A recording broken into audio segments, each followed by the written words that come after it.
దేవుని పరిచర్య చేయడానికి సమర్పణ కలిగి సమస్తాన్ని విడిచిపెట్టి వచ్చిన సేవకులపై కనికరము దయా జాలి చూపిన వారు దొరకలట.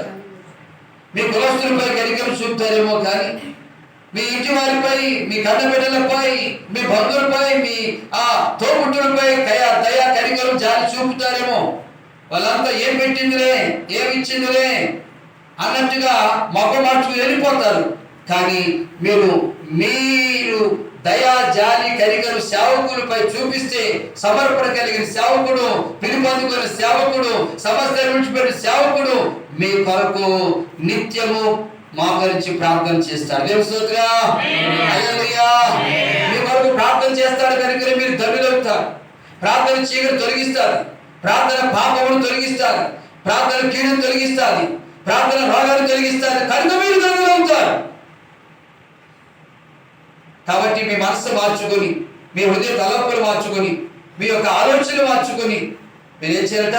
బీదలైనటువంటి ఆత్మ సంబంధమైన పరిచయం చేసిన సేవకులపై కనికరము చూపించాలి. 4వ వచనంలో ఒక మాటను చూడండి. 4వ వచనంలో చక్కని మాట అంటున్నాడు, చదవండి. యెహోవా నీ దృష్టి ఎదుట నేను పాపం చేసి ఉన్నాను. చూడండి, యెహోవా నీ దృష్టి ఎదుట నేను పాపము చేసి ఉన్నాను. అది సహసరి సగం ఆపేస్తారా? సగం ఉడికిన తర్వాత కూర ఆగిపోతే కూర టేస్ట్ ఉండదు, బాగా తింటాకు ఉపయోగపడదు, తిన్నా కానీ కడుపు నొప్పి వస్తుంది, విరోచనాలు వాంతులు. సగం ఉడికిన తర్వాత అన్నం దించేస్తే అది ఎందుకు తింటా పనికి పాడేయడానికి పనికి వస్తుంది. అలా సగం చదివి సగం ఆపకండి. చదవండి 4వ వచనం. యెహోవా నీ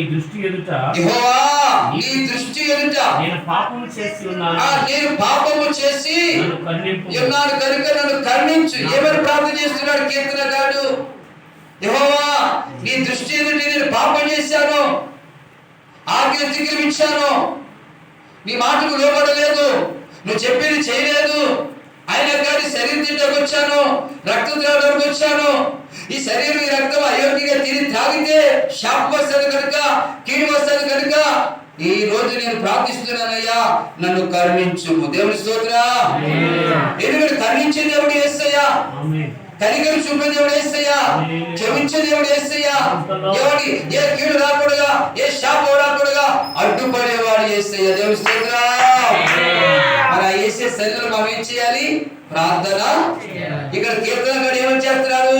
యెహోవా నీ దృష్టి ఎదుట నేను ఎవరికి వారి పాపము చేయని మనుషులు భూలోకంలో ఎవరు లేరండి.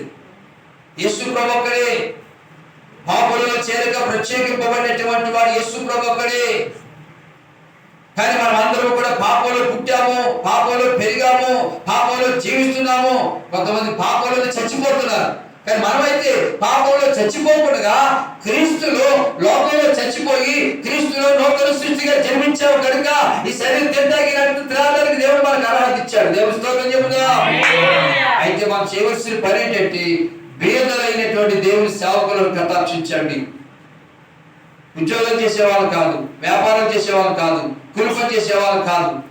దేవుని సేవ చేయడానికి సంపూర్ణమైన సమర్పణ కలిగి ఊరు వదిలేసి, ఉద్యోగం వదిలేసి, ఎవరిని వ్యాపారం వదిలేసి, కూలి పని వదిలేసి దేవుడు ఎలవాళ్ళ చోటకి వెళ్ళిపోయి సేవ చేస్తున్న సేవకుడును పై ప్రేమ చూపి కనికరం చూపితే మీరు ధన్యులవుతారు. రెండవది ఏంటంటే యెహోవా నేను పాపం చేశానని ఒప్పుకుంటే నువ్వు ధన్యుడు అవుతావు. ఒప్పుకోవాలి.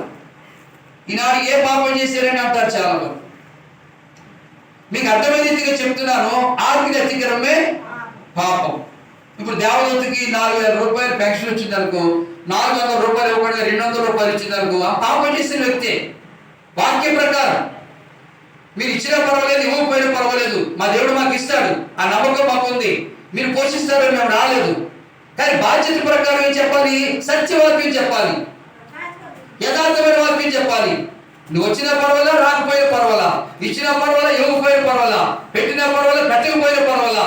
కొంతమంది పెట్టలేమోనని అనుకూలమైన మాటలు చెప్తారు, ఇవ్వలేమోనని అనుకూలమైన మాటలు చెప్తారు, రాయేమోనని అనుకూలమైన మాట చెప్తారు.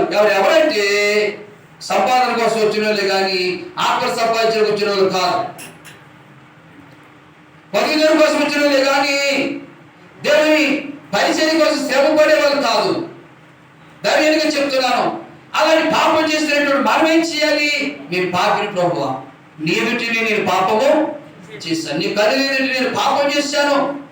నిజమే, చూడండి, సగం దాచుకుని సగం తెచ్చారు అని చెప్పారు. వారి పాపం వాడిని పట్టుకుంది. సేవకులకు అవకాశం ఇచ్చాడు. అననీయ ఇంటికి అవ్వవా? అప్పుడే ఒప్పుకున్నాడా? ఒప్పుకోకుండా కప్పుకున్నాడు కనుక తన పాపం ఏం చేసింది? తనను మరణానికి గురి చేసింది. అక్కడ హఠాత్తుగా పడిపోయి చనిపోయాడు. మనం బ్రతికే ఉంటాం, కానీ ఆత్మ సంబంధంగా చచ్చిన వారమై ఉంటాం. శరీరానుసారంగా బ్రతికే ఉంటాం, ఆత్మానుసారంగా చచ్చిన వారు మనం. ఆత్మానుసారంగా మనం చచ్చిపోయాం, శరీరానుసారంగా బ్రతుకుని ఉన్నాం అంతే. ఈ బ్రతుకు దేనికి? దేవుడికి ఏమైనా మహిమ వస్తుందా నీ బ్రతుకు వల్ల? రాదు. నువ్వేమన్నా పరలోక రాజ్యాన్ని స్వతంత్రించుకోగలుగుతావు బ్రతుకు వల్ల? రాదు. కాబట్టి మనం ఏం చేయాలి? ఒకటి, పేదలైనటువంటి సేవకులను కటాక్షించాలి. రెండవది, దేవుని సన్నిధిలో నేను పాపం చేశాను ప్రభువా, నన్ను క్షమించని ఒప్పుకోవాలి.